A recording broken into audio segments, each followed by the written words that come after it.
Good morning all of you. बच्चों कैसे हैं आप सब लोग? मैं उम्मीद करती हूँ आप सब लोग अपने घर पर हैप्पी हो, हेल्दी हो, सेफ हो और सुरक्षित हो। बच्चों जैसा कि आप सभी जानते हैं कि अभी हम हमारे कुछ ग्रामर के टॉपिक्स को यहाँ पर कवर कर रहे हैं ऑनलाइन क्लासेस के माध्यम से। आइए बच्चों, आज की क्लास में मैं आपको जो टॉपिक एक्सप्लेन करने जा रही हूँ वो टॉपिक है आपका सार लेखन, जिसे हम इंग्लिश में कहते हैं summary writing. What is the summary writing?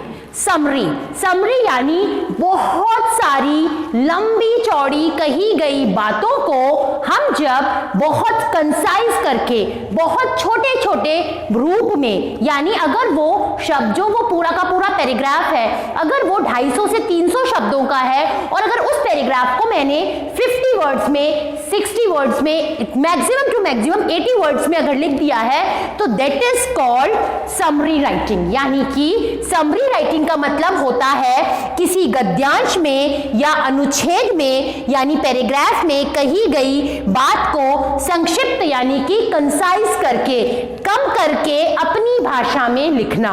अपनी भाषा में लिखना से मतलब क्या है? यहाँ पर अपनी भाषा में लिखना से मतलब है यहाँ पर अपने शब्दों में लिखना, शब्दों का ध्यान रखते हुए लिखना और साथ ही साथ में ये भी ध्यान रखते रहना कि उसमें जो कही गई जो बातें हैं उसकी मुख्य मुख्य बातें जो हैं वो कहीं छूट तो नहीं रही हैं। यानी कहने का मतलब किसी गद्यांश में या अनुच्छेद में जो कही गई बात है वो संक्षिप्त रूप में जब लिखी जाती है तो उसे हम क्या कहते हैं? तो उसे हम कहते हैं सार लेखन, समरी राइटिंग।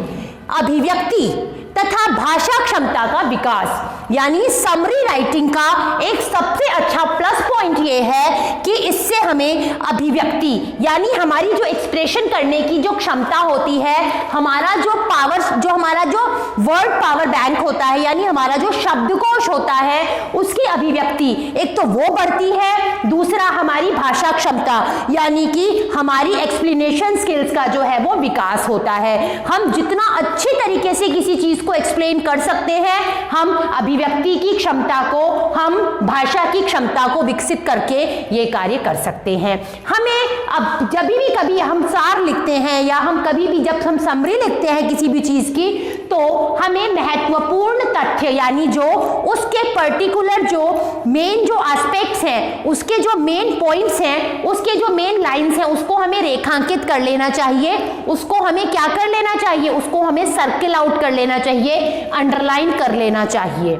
सारांश में मूल अंश का 1/3 हिस्सा हो, यानी जब भी कभी हम सारांश यानी कि समरी लिखें तो हमारे पास पूरी की पूरी समरी का लगभग 1/3 यानी कि हम उसका 1/3 पार्ट तो कम से कम लिखें ही सही।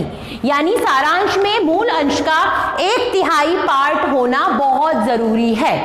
सारांश में हम ऐसा कोई तथ्य ना भूलें जिससे कि हमें उस सारांश से संबंधित किसी भी प्रकार की कोई भी जानकारी छूट जाने का भय हो। सारांश में वो सभी तथ्य आए जो गद्य में कहे गए हैं। अगर आप मान लीजिए कोई ऐसा पैराग्राफ है जिसमें कुछ डेट्स हैं, कुछ सन हैं, कुछ नाम हैं, तो आपको भूल के भी उन्हें सारांश में लिखने से नहीं चूकना है, क्योंकि ऐसा करने से सारांश की ऑथेंटिसिटी में, उसकी जो प्रामाणिकता है उसमें गड़बड़ होने का डर रहता है। देखिए बच्चों, दोबारा से एक बार ये जो सार लेखन का टॉपिक है इसके बारे में मैं आपको दोबारा से बता रही हूं, फिर आपकी बुक के जो कुछ स्पेशल नोट्स हैं उनके बारे में मैं आपसे डिस्कस करूंगी। सबसे पहले गद्यांश या अनुच्छेद में जो बात कही जा रही है वो संक्षिप्त करके जब मैं अपनी भाषा में, आप अपनी भाषा में लिखोगे तो उसे हम क्या कहेंगे? सार लेखन या समरी राइटिंग। अभिव्यक्ति तथा भाषा क्षमता का विकास होता है इसमें। किसके अंतर्गत? सार लेखन के अंतर्गत अभिव्यक्ति और भाषा क्षमता का विकास होता है।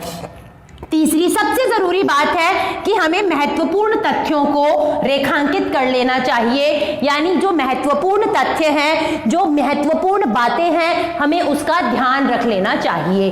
सारांश में मूल अंश का लगभग 1/3 होना बहुत जरूरी है। यानी सारांश में जो मूल भाग है, जो सारांश में जो मूल पार्ट है, जो सारांश में जो उसकी जो मेन बातें हैं, उसका कम से कम 1/3 होना बहुत जरूरी है। सारांश में वे सभी तथ्य आएंगे जो गद्य में कहे गए हैं, चाहे वो डेट हो, चाहे वो कहीं किसी का नाम हो। किसी दिए गए गद्य या अनुच्छेद में जो मुख्य बातें होती हैं, उनको संक्षिप्त करके अपनी भाषा में लिखना ही सार लेखन कहलाता है।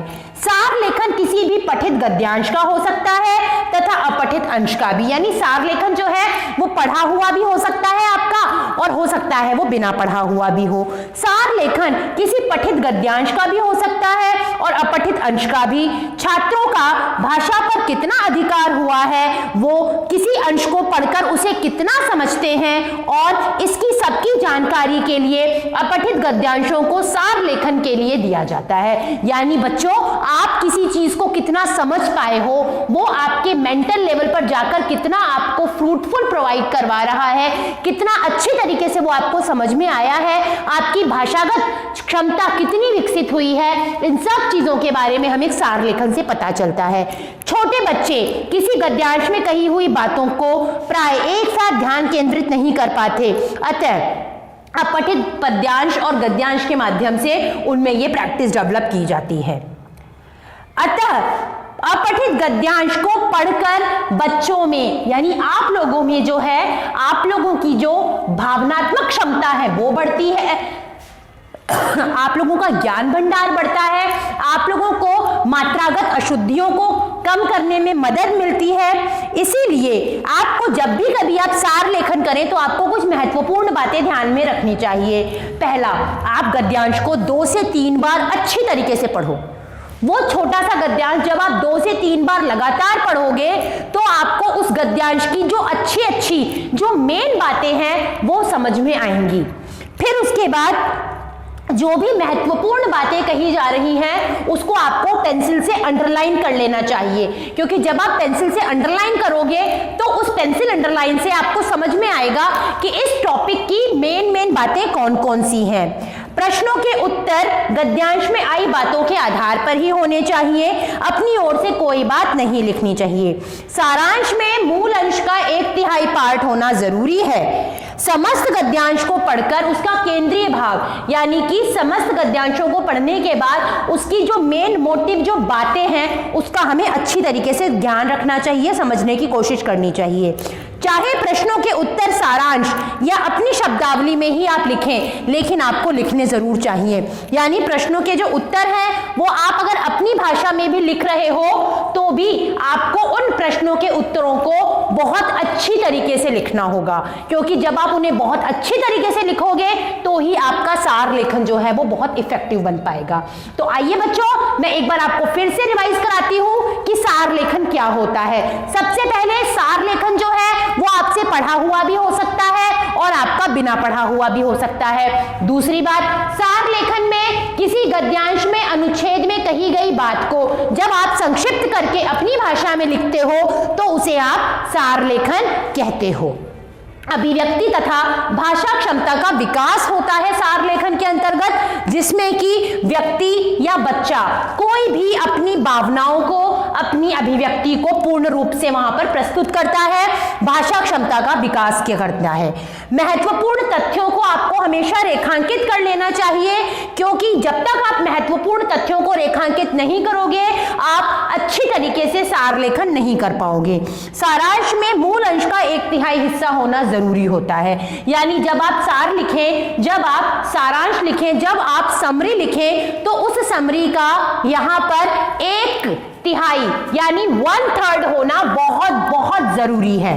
सारांश में वो सभी तथ्य आए जो गद्य में कहे जा रहे हैं, यानी चाहे वो डेट्स हो, चाहे वो नाम हो, चाहे उसमें किसी और तरीके की कोई मोस्ट इंपॉर्टेंट इंफॉर्मेशन हो, ये सारी की सारी चीजें उस सारांश में आनी चाहिए। यानी बच्चों, कहने का मतलब जब आप अपनी किसी भी बात को संक्षिप्त करके लिखेंगे, अपनी अभिव्यक्ति और भाषा क्षमता का विकास करते हुए लिखेंगे, महत्वपूर्ण तथ्यों को रेखांकित करके सारांश का 1/3 मूल अंश से लेकर के लिखोगे और उन सभी तथ्यों को जो उसमें आने चाहिए, इन सब बातों का अच्छी तरीके से ध्यान रख करके जब आप सार लेखन करोगे तो वो सार लेखन सटीक, बंधा हुआ और बहुत इफेक्टिव होगा, जो आपके लिए, मेरे लिए, हम सबके लिए बहुत यूजफुल होगा।